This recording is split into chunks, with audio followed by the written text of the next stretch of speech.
This is Ace with RockRevolt Magazine. I am here with the incredible Lacey Sturm. How are you doing today? I'm good. Good. Glad to hear you. Just back home relaxing, or are you out working away?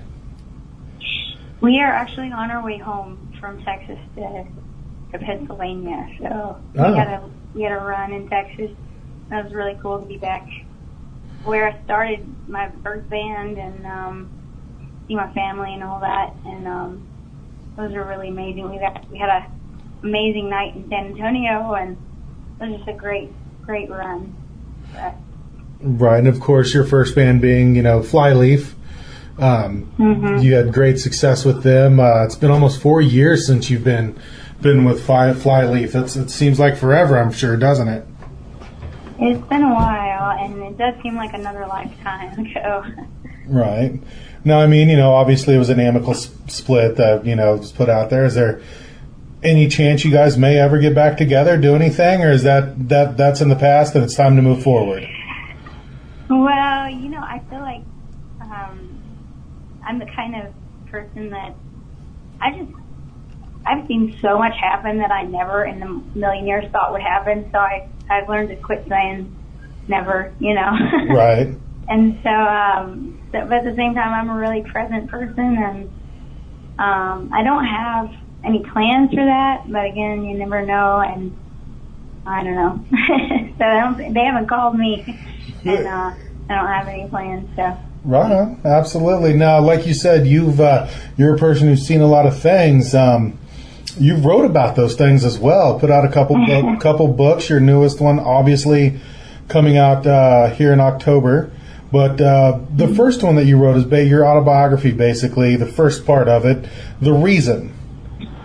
Mm-hmm. That is a very detailed book with a lot of, you just let everybody know what happened, what's going on, how you found faith and all that kind of stuff. How did that come about, putting that out? Well, when I left Flyleaf, I had thousands of emails from fans about how the music Flyleaf helped them through something, and I would sit on the computer for hours just answering emails, and sometimes it'd take me an hour just to answer one email because the way that the things that they wrote me about were so intense. And when you hear people's stories, I'm not a counselor. I'm learning about things like emotional health and all kinds of stuff like that, but I spiritually, I've been through some things that I find when I share it actually helps people have courage to overcome things they don't feel like they have courage to overcome. And when they just have a little bit more courage, it seems to help them to face things that they didn't feel like they could before. And so this kept happening every day. And my husband was like, maybe you should just write a book, and that way, if it helps a lot of people, you can just put it out there if they want to know. And the people who are writing you letters asking how you deal with certain things, they can just read about it. And I was like, okay, I don't know how to do that. And he's like, I think you can. Right. And so I was like, well, okay, I'll try. And I sat down, made time. My mother-in-law sat with my son. She was so happy to have him for a few hours every day, and I just wrote. And turns out if you can talk a lot, you can write a lot. There you go. So I did that. Right now, obviously writing a book, you're writing a very large body of work. Did you find any similarities between book and music? It's very different. There's an element of poetry and communication that feels similar. You definitely have to have the end goal in sight, and that's true for both music, writing a message in music, and writing a message just in a book. So you have to know your audience and know what you're trying to communicate before you get in the middle of it all, or it gets muddled. And so that's a common denominator for me, is that I really wanted to communicate an understanding of people who are going through a really dark time, And at the same time, after they feel understood, I want to tell them that there's still hope and light at the end of the tunnel, so they'll actually believe me because I helped them know that they were understood first, you know. And that's kind of similar with the music, you know. I want to make sure it's real and genuine, but I also want to leave them with a message of hope and light at the end of the tunnel. That's really intentional for me. So. And the mystery of finding love in a world of broken lovers, coming out October in 2016. Kind of a different chapter in your life, talking about, you know, heartbreak, divorce, all those kind of things. You know, maybe your first book may have went to the, you know, to the younger folks, and maybe some of those and some of the things you dealt with when you were younger. Now you're kind of speaking to those as you've grown up and the things you're going to deal with in life. Do you kind of see that there? Or? Yeah, you know, I think it is for an older audience, I think, but not too much older. I think that the younger audience is dealing with the same choices. I mean, if I had read a book like that when I was younger, I don't think I would have gone through half the things I went through when I got older. So, I mean, I remember, you know, the first time I started reading marriage books, even in my first marriage that ended in divorce, I remember thinking, I wish I knew this before I got married, because I wouldn't have dated the same way, and I wouldn't have, you know, I wouldn't have gone through so much unnecessary, you know, emotional, you know, trauma. So I'm learning, like, I think that it's good for a wide variety of demographics. You know, I think what I'm learning, hopefully, and writing about are principles that hit a lot of people, even if it's a kid whose parents went through a divorce, to help them understand their parents a little better, or somebody who's dating and realizes, you know, maybe I should be more thoughtful about the future when I'm dating, and if I'm planting seeds in my future for something, you know, how do I date, and even how do I, like, I remember when I dated my husband, I thought my whole time I was dating him was like, if we get married, how do I already plan for not getting divorced this time? You know what I mean? Yeah. Like, how do I work on that now? And so that's kind of the questions I was asking, and I found some really cool, you know, tools for figuring that out, and I hope that helps other people, no matter where they're at in their life, whether they're in the middle of a marriage that's great, or a marriage that's having problems, or they're thinking about having an affair, because I talk about having an affair in the book, and whether they're dating and they want to know how to do it well, whatever you're going through. Absolutely. So, I mean, you obviously, with your music and with writing the books here, you know, you've had a lot of people reach out to you for help, so you're giving that help. Is that kind of what got you back to maybe hitting that solo career, getting back into music? I do think, you know, every single person has a voice for a reason. You know, we have a impact to make. You know, you're doing it through what you're doing, interviews and just letting people know what's going on, and that's important.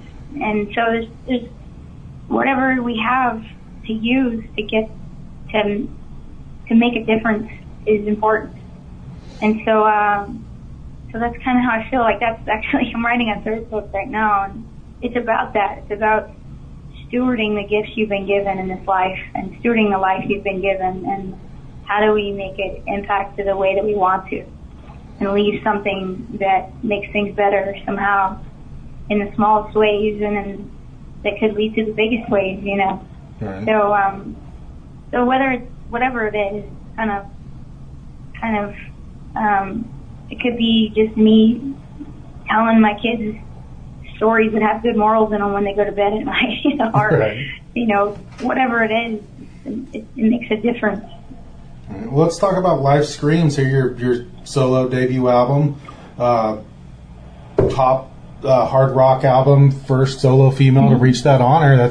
That's pretty big if you're the first, you know what I'm saying? I know, know. It was so weird. I was like, what? I didn't have any idea that was a category like that. And I didn't know. Right. And is Rot still your current single you guys are pushing off that album, or have you guys released a new single off that yet?